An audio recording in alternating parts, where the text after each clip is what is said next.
Hey everybody, Rob Greenfield here, and today I'm going to talk to you about the survival garden. What I mean by that is a garden where you don't have to go to the grocery stores or the restaurants, and you can live off of this. It can produce your calories, it can produce your nutrients, and at the very least it can get you through weeks or months of not having to go to the grocery store. So this is the survival garden.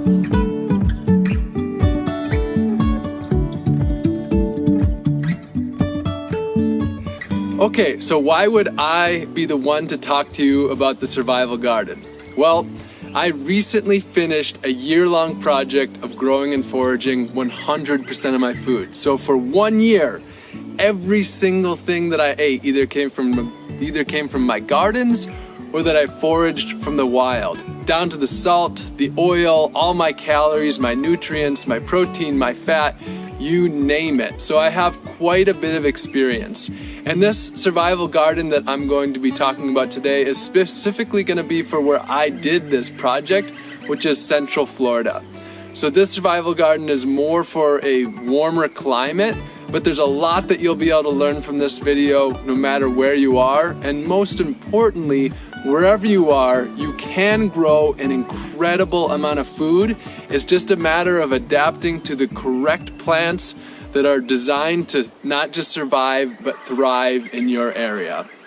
So I'm gonna start off right away with calories. Number one, I'm gonna share sweet potatoes. Sweet potatoes are a truly amazing crop. A lot of us know sweet potatoes for the potato itself, but what a lot of people don't realize is that the greens are edible as well. Between the nutritious greens and the calorie-dense tubers, they're one of the most important crops that can be grown as far as putting out an incredible amount of calories and nutrients. I probably grew 600 pounds of sweet potatoes in my year of growing and foraging all my food, and I'm just blown away at how much you can grow. Now, a lot of people imagine these little orange ones at the grocery store, but they come in all shapes and sizes. I've seen sweet potatoes that are up to 13 pounds. And I've been blown away at how much sweet potatoes you can grow in a relatively small amount of space. In a standard front yard, it's possible to grow all of your calories. Let me say that again. It is possible in a standard front yard to grow all the calories you need with different tuber crops. So, the second one that I'm going to talk about is called cassava or yucca. And for those of you who still haven't heard either of those words, it is what tapioca is made out of. So this is the true survival food. Over 1 billion people around the world depend on it for their very survival. It's twice as calorie dense as sweet potatoes at about 700 calories per pound is what I've read. So it is truly, truly calorie dense. A couple pounds of this per day meets your calorie needs. That said, it doesn't have a lot of nutrients, but we'll get into the nutrient crops soon. So the beautiful thing about cassava is you literally just take a stick of it, a branch, you take that branch, you stick it into the ground, come back 12 months later, and you've got yourself a whole cassava tree or bush or whatever you want to call it with the tuber under the ground. You don't plant it like a potato, you plant it with a little cutting, basically. And you can actually eat the leaves as well. Now, cassava or yucca has cyanide in it, but a lot of foods have cyanide in it, and it's just a matter of cooking it the right way. Again, 1 billion people live on this around the world, so you just have to cook it. So that's yucca or cassava. One plant can put out 10, 20 pounds of tubers from one plant. And the average one that I've gotten in Central Florida is probably around 5 to 10 pounds of tubers. So that is cassava or yucca, that's number 2. Number 3 is another really, really great tuber, another calorie-dense crop, and that is yams. The genus and species that I've worked with is Dioscorea alata, if that's how you pronounce it. And in Florida, this has actually become invasive. It is made out of cultivation. I believe it's originally from Asia, possibly Africa too. And it's a commonly grown crop for many people around the world. Now, when I say yam, a lot of people think of the orange ones that you get at the grocery store, which we call sweet potatoes and yams interchangeably. No, a yam, the largest one that I've ever harvested, was 150 pounds. Imagine, I weigh about 150, 155 pounds. The one I harvested, the biggest one, was 157 pounds. So the size of me, they get massive. An average one might be 10, 20, 30 pounds is not abnormal. And the beautiful thing about all three of these first crops is that most of them, you can largely set them and forget them, especially yucca or cassava. Those are drought tolerant, they don't need a lot of nutrients, and 12 months later you come back and you can have a whole survival garden. You can do your fence around your property all with yucca and yams and just have a living fence of serious calories to be able to come back to when it's needed or just when it's desired. But back to the big yam. The average one, 10, 20, 30 pounds. They're delicious. I actually prefer them over potatoes, and they are a vining species. Not an edible leaf. Unlike the yucca and the sweet potato, both of those have edible leaves, but this is just another beautiful calorie crop. Now, another calorie crop that I want to mention is potatoes. The crops that I'm talking about are a little bit more for the warmer climates, although sweet potato is something that's grown throughout. But potatoes are a standard that can be grown all across many climates. It's not one that I have a lot of experience with. I have grown it in Florida, but that is a really wonderful crop that you can grow in huge volumes as your calorie. So those are 4 calorie crops. And the next one I want to get into is indeed a calorie, but it's also a delicious fruit and a favorite food of many people around the world, and that is bananas. And I'm also going to talk about plantains. Bananas are a true survival food. You can take bananas, by the way, you don't plant them from seeds. You plant them from a pup, which is basically a small plant. How bananas work is they send up babies or pups, little shoots out the sides, and you can get, if there's a huge stand of bananas, you can just dig one of those up with part of the corm, plant it in a few years, and in a few years' time you can have a whole stand of bananas. So bananas in Central Florida, where I did my year, for example, within about 12 months they can be starting to produce. Within a few years you can be talking about huge quantities of bananas and plantains. Now, bananas can be eaten green, fried for example, or you can wait until they're ripe and you can eat them as a delicious banana. You can also actually dehydrate the skin and the banana whole and dehydrate it and then blend it to make a flour. And then, of course, plantains are a staple of many, many, many people all over the world. Those can be eaten ripe as a delicious sweeter flavor, or they can be eaten savory when they are still green. So that is the banana. You can grow hundreds and hundreds of pounds of bananas. You can start it with something that you can get for $10 or $20 or for free. The next one that I want to go into is papaya. And papaya is extremely versatile. Papaya is a tree, but it's not your typical tree. They will last generally about, at maximum, 7 years. 3 to 5 years might be pretty normal. And they're a very soft tree. You could basically push them over. You can cut down the papaya tree just with the one swipe of a machete. But the fruit is a beautiful fruit, and it's very versatile. So of course you can wait until it's ripe, and then it's a nice sweet orange, Or you can eat it while it's green, more as a vegetable. And I make sort of like a sauerkraut with it, a papaya kraut, by fermenting it.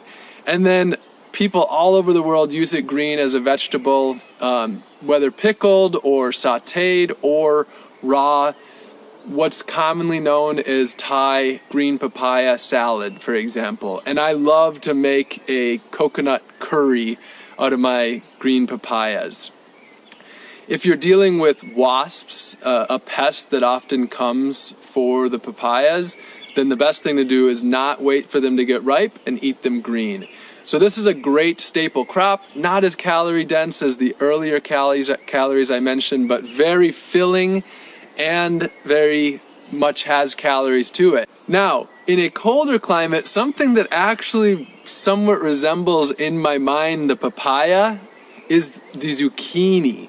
Zucchini in a colder climate is a true survival crop. I hear stories all the time about people saying that in the northern climates, they have so many zucchinis that they have to put them on their neighbors' doors to try to get rid of them, but their neighbors hide from them because they don't want them because they have so many. And the reason it reminds me of papaya is because they can grow very large and in extreme abundance, and they can be cooked in a similar manner. And they don't, again, have an incredible amount of calories, but they have a large amount of sustenance and can really fill you up. So that's the papaya, and for some people, the zucchini. And speaking of zucchini, what I have to mention for the survival garden that I'm talking about is a heat-loving, a heat-tolerant squash. And for me, that is the Seminole pumpkin. It's amazing what you can do with one seed. Most people, with their pumpkins and with their squash, when they buy them at the grocery store, what do? They take those seeds out and they throw them in the garbage. At the very least, you could compost them, but what you can actually do is plant them, especially if they're a local variety. When I had dinner with a friend, I took home the pumpkin seeds from Seminole pumpkins, and from 2 pumpkins, the seeds of that turned into hundreds of pumpkins, many, many, many meals to come. The Seminole pumpkin is my favorite pumpkin personally, my favorite squash. Wherever you are, your survival garden can definitely include squashes. The next thing that I want to move on to is talking about a little bit of protein. And for me, one of my favorite sources in the garden is pigeon pea. Now, pigeon pea is a perennial crop. It's not a bean that has to be planted year after year. It's actually a tree that will continue to put out pigeon peas, and sometimes multiple times per year, and even throughout the year. They're a truly delicious, they're called gandules. They're very popular in Puerto Rico and other parts of the Caribbean, other parts of Latin America as well, and they are truly, truly delicious. I've eaten a large amount of them and have never once got sick from them at all. And in fact, my friend and I actually even made tempeh from them. So there's a lot that can be done with them. So that is pigeon peas, and along those lines, the next one I want to talk about is ground cover beans or peas. And for me, my favorite one is the southern peas. Now, there's many types of southern peas. You've probably heard of black-eyed peas, for example. There's many different types of these, and I don't know the names of all of them, but we're talking about spreading the seed on the ground. It creates a wonderful ground cover, and it produces a lot of healthy food. It can also be used as a cover crop and as a nitrogen fixer to add nitrogen to your garden. Now, these can be eaten fresh, or they can be left to dry on the vines, harvested once they're dry, and they can be stored. And the same goes for the pigeon peas as well. So talking about survival, these are foods that when dried, you can have these lasting in your pantry for years. And that's an important part about this, is storage. Now, in the warmer climates like Florida, for example, you can grow food year-round. In the northern climates, the key to success with the survival garden is producing as much food as you can during that window of time that you have, and then preserving it for the fall. Now, for all the people out there who are saying, oh, you can only do this in Florida, I have to say, the most extreme abundance that I've ever seen was in the fall in places like northern Wisconsin, where I'm from. The abundance of nuts and different fruits like apples and plums and pears and berries is it's incredible. So much more than I've ever seen in some warmer climates. So you just have to work with your area. So those are a few examples of protein. We've covered calories, we've covered some protein, and now I want to get into some of the very nutrient-dense foods. And the really good news is that a lot of these nutrient-dense foods, whether you want to be self-sufficient and being able to exist without a grocery store or restaurant at all, these nutrient-dense foods are a no-brainer for everyone because they take very little work. They can save a lot of money. They're some of the healthiest foods out there that you can eat. And environmentally, they're one of the most logical things to grow at home because shipping greens is one of the least efficient things that we can ship. So I'm going to talk about perennial greens. And the first one that I'm going to talk about is moringa.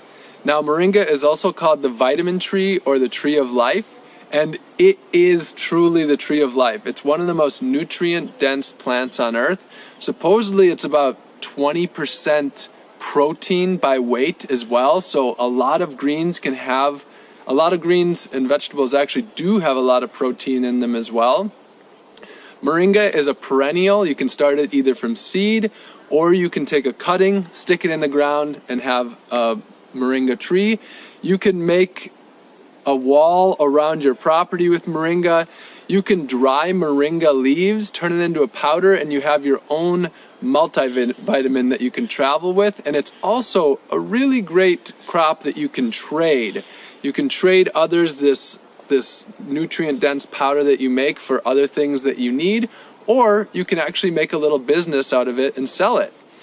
The next green that I want to talk about is katuk. Katuk is another perennial green, and by perennial what I mean is you plant it and it produces year after year after year. Up in a northern climate, a beautiful perennial is rhubarb. An average rhubarb plant can last for 25 years. Imagine you plant it and 25 years, every spring it just keeps coming back. Annuals you plant once, for example, carrots, and then when you pull it, you eat it and it's dead. And then in between perennials and annuals is self-seeding annuals, and these are ones that you let go to seed and they keep spreading their seed and they just keep coming back. Once you got them going, you've got them going. So in the survival garden, I highly recommend working with perennials and self-seeding annuals as much as possible. So I mentioned katuk, and the next one that I want to talk about is chaya. Chaya is an ancient food. It's been eaten for thousands of years. I don't remember if it's the Mayans or the Aztecs or possibly both that have had it as a staple part of their diet.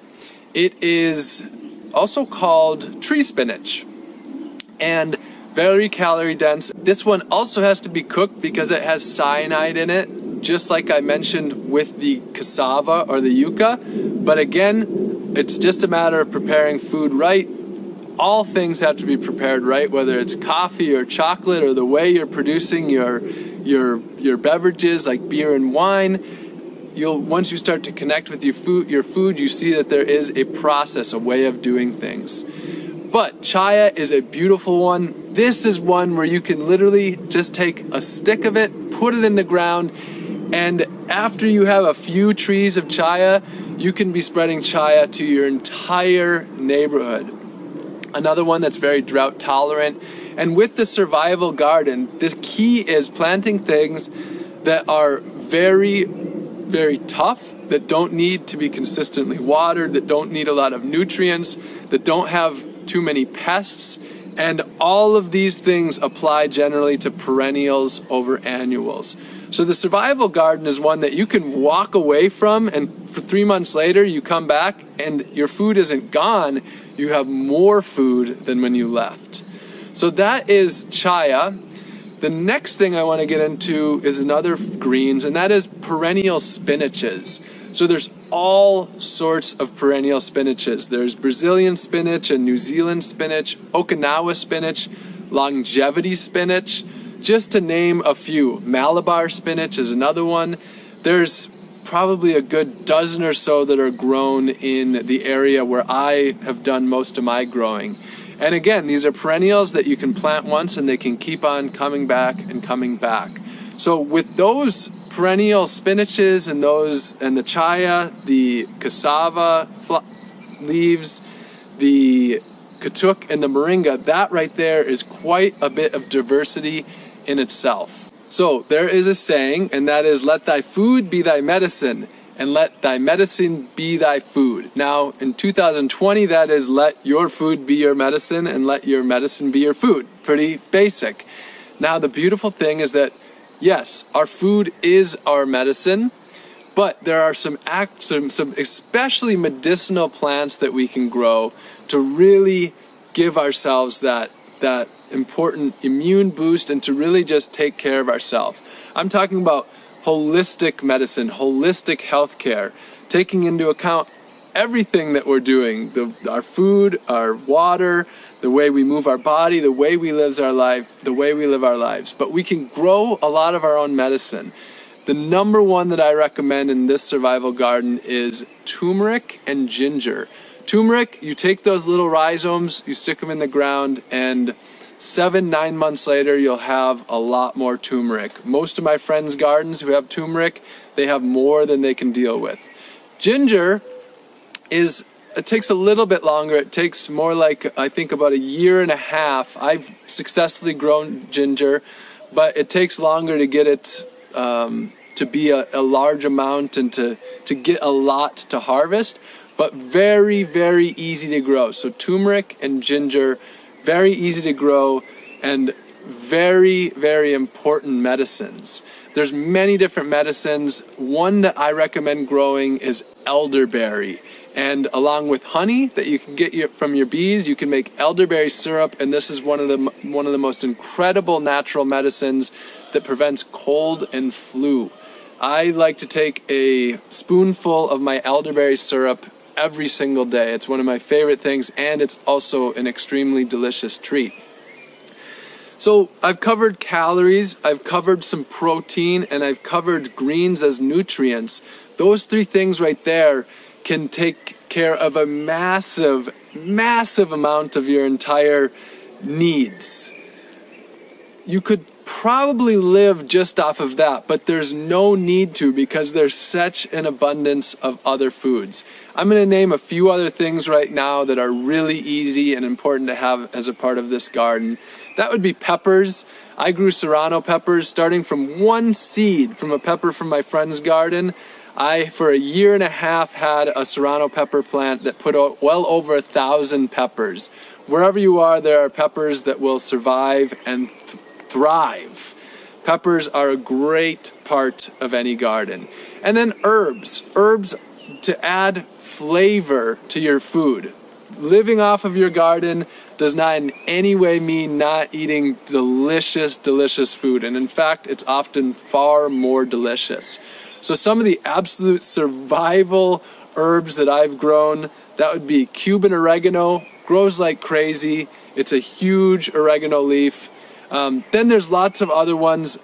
African blue basil grows into shrubs, brings in an incredible amount of bees and pollinators. So important to have different plants that can bring in pollinators into your garden. And herbs are one of the easiest things to grow. You have cilantro and basil and dill, just to name a few. Herbs are a very easy beginner plant too. If you're just getting started, herbs are a really great place to start. I'm going to mention just 2 more, even though there's so many more plants that I would love to talk about. But a truly amazing one is daikon radish. We're talking about a radish that can get this big, that can become self-seeding, that's coming back, that creates a great ground cover, that can be chop and dropped. And You can ferment this and make a wonderful